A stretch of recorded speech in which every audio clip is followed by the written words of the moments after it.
मावशीच्या मुलीचं साखरपुडा आहे. तिथं आम्ही चालले आता.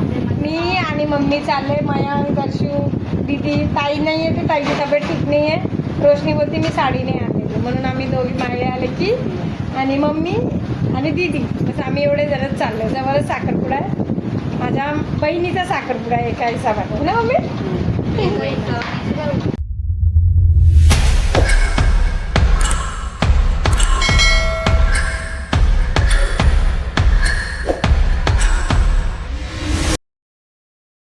वडापाव खाऊन भांडे वगैरे घासून सर्व तयारी करून मम्मी आणि लेकरं आम्ही गेलो साखरपुड्यात. माझ्या मावशीच्या मुलीचा साखरपुडा होता.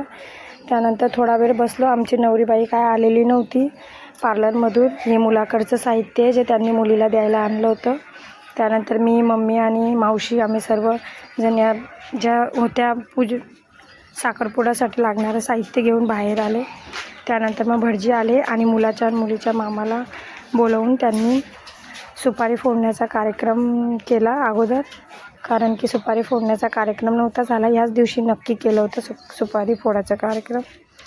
त्यानंतर मुलीचा मामा मुलाचा मामा असं दोघांना बोलून दोघांनी अगोदर एकमेकांना हळद कुंकू लावलं. रुमाल टोप्या घातल्या. बघा त्यांची टोप्यांच्याबद्दल चालू आहे मस्करी. ते म्हणतात ही टोपा घालू, मामा म्हणतात ही टोपा घालू. मग टोपी वगैरे घालून अगोदर त्या दगडाची सुपारीची त्याची पूजा करून घेतली. हळद कुंकू लावून टोप्यांची बघा कसा मजाक चालू इथं. त्यानंतर मग टोप्या वगैरे घालून घेतल्या. मग त्या दगडाची सुपारीची अगोदर पूजा करून घेतली. पूजा वगैरे करून घेतल्यावर मग सुपारीचा कार्यक्रम पार पडला. सुपारी फोडली गेली असं समस्त असलेल्या मंडळींना विचारून म्हणतायत ब्राह्मण. त्यानंतर सुपारी फोडल्यानंतर व्यवस्थित असं समजावून सांगतात की कसं काय करायचं. हे बघा हा चालू झाला सुपारी फोडण्याचा कार्यक्रम. सुपारी कधी उभी ठेवूनच फोडली जाते असं त्यांचं म्हणणे होतं. त्याचाच अर्थ ब्राह्मण सांगत होते.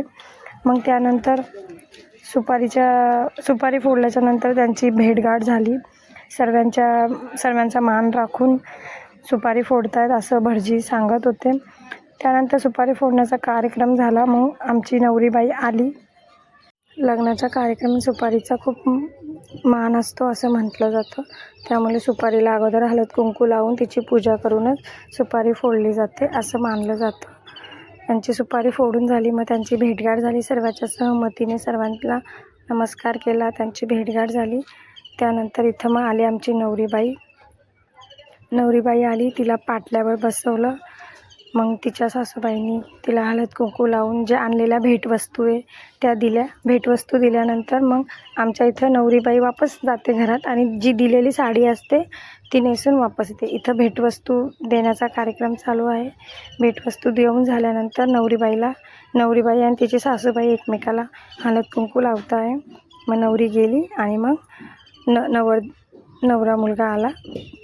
मुलाला पण मुलीचे आईवडील किंवा मुलीचं जे पण नातेवाईक करणं चाहतो त्याला करायला पाठवतात. हे मुलीचे मोठे आई आणि मोठे बाबा आहे. ते मुलाला हळद कुंकू लावून नारळ गोटा देऊन भेटवस्तू देऊन रुमाल टोपी आणि कपडे द्यायचा मान असतो. त्यानंतर मुलगा पण जातो आणि हे कपडे चेंज करून येतो. जे दिलेले कपडे ते घालून येतात आणि मग त्यांची अंगठी सेरेमनी होती. असं आमच्याकडे साखरपुड्याचा कार्यक्रम असतो. बघा सर्व पाहुणे मंडळी बसलेली आहे समोरच.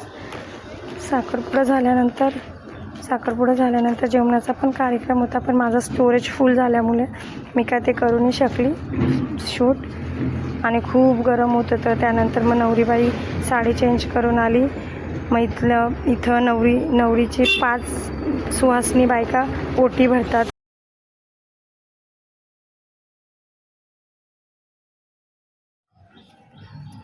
अगोदर नवरदेवाची मामीनी भरली आणि मग मावशीनी भरली नवरीची ओटी. त्यानंतर आणखी 2 पाहुण्या मंडळांनी भरली ओटी. त्यानंतर मम्मी पण आली इथं नवरीबाईची ओटी भरायला आणि मावशी पण गेली ओटी भरायला नवरीबाईची.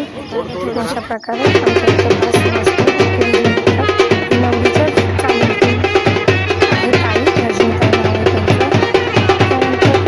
इथं ही मामी आहे, माझ्या चुलत मामी आहे. त्या सर्वांना हळद कुंकू लावतायत. सर्व जितक्या पण सुहागन स्त्रिया राहतात त्यांना हळद कुंकू लावलं जातं.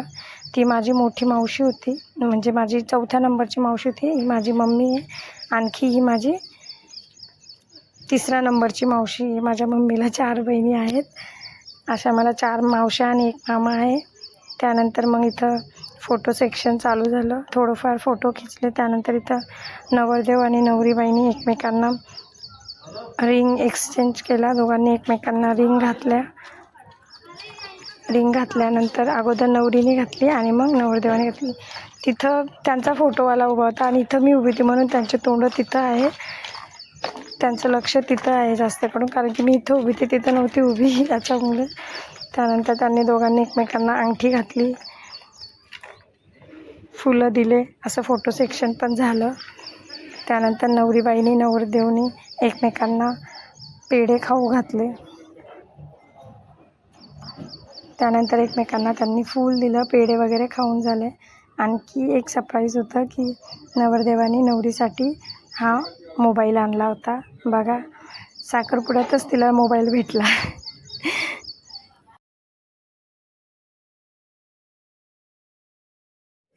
चला तर मग कसा वाटला तुम्हाला ब्लॉग मला कमेंट करून सांगा.